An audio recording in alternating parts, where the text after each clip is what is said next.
All right, picture this. You're a PhD student. The pressure is just relentless. Competition's through the roof, and your whole future, your entire career, it all comes down to one thing: getting published. Now, what if I told you there's a secret weapon, kind of like a ghostwriter, that students are leaning on just to make it through? Yeah, let's get into it. Yeah, this quote, it just nails the high-stakes game of academia. There's this relentless cycle, you've probably heard of it, called publish or perish. It means exactly what it sounds like. You've got graduation requirements breathing down your neck, a crazy competitive job market, and of course, you want to make a name for yourself. It all creates this perfect storm of pressure. And, this pressure is especially intense for students who aren't native English speakers. So here's what we're going to cover. First, we'll look at that publish or perish gauntlet. Then, we'll see how the AI assistant enters the scene. After that, we'll dive into the big debate. Is this appropriate use, or is it just cheating? Then, we'll tackle a pretty surprising dilemma about transparency. And finally, we'll lay out a roadmap for educators. All right, let's start with the core problem here. We're talking about the immense challenge facing PhD students. The journey to getting published is tough for anyone, but if you're writing in a second language, it's on a whole other level. And this struggle, this is really what sets the stage for everything else we're about to discuss. And look, this breaks down exactly what those hurdles are. And it's so much more than just, knowing the language. You've got to master these really specific, complex academic writing rules. Then there's the issue of getting feedback. Your supervisor's probably swamped, so good luck getting help when you need it. On top of that, you have to figure out what each journal is even looking for. And then you have to unlearn writing habits from your own native language that just don't work in academic English. So you can see why students started searching for another way, for a new kind of help. And that help arrived. It came in the form of generative AI.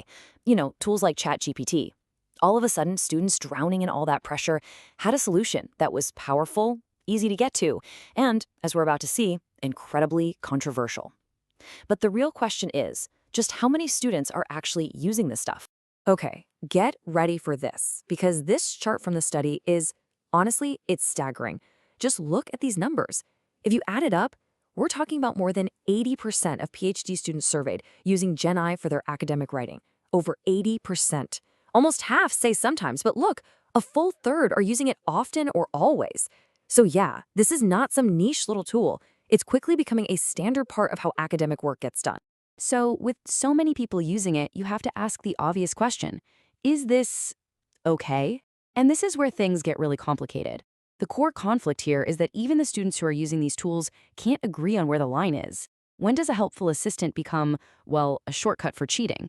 And this table just lays that divide out perfectly. I mean, check this out. On the one hand, you have over 77% of students saying it's totally fine to use AI to paraphrase their own writing.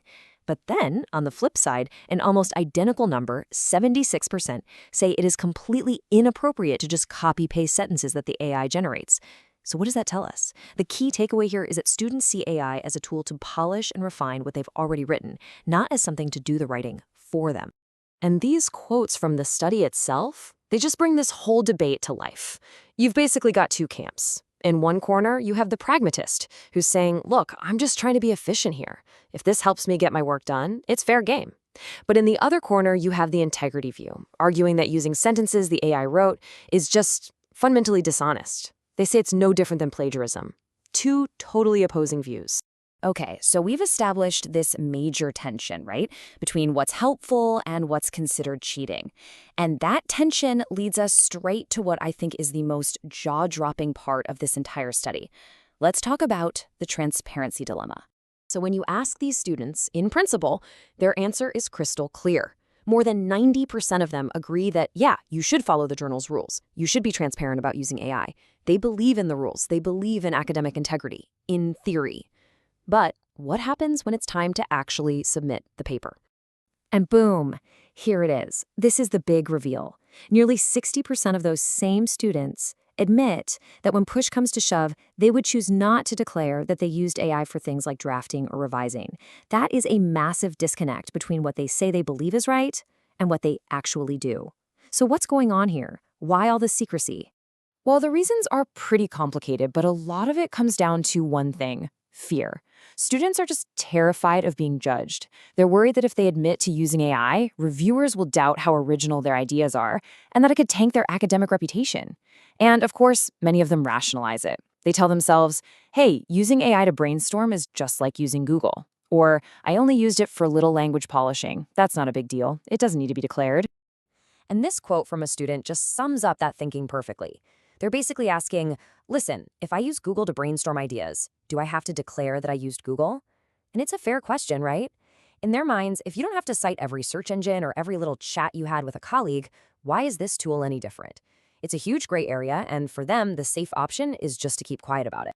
So, okay, we've got a problem on our hands. We have widespread, undeclared AI use that's being driven by intense pressure and real fear. And let's be honest, this technology isn't going anywhere. So what's the solution? Well, based on everything they found, the researchers actually laid out a pretty clear path forward for universities and educators to handle this new reality. And here they are, the 6 key recommendations. Number 1, acknowledge the complexity. We've got to stop pretending this is black and white and start having open conversations about all the gray areas. 2, raise policy awareness. You can't expect students to follow rules they don't know exist, so we need to teach them what the policies are.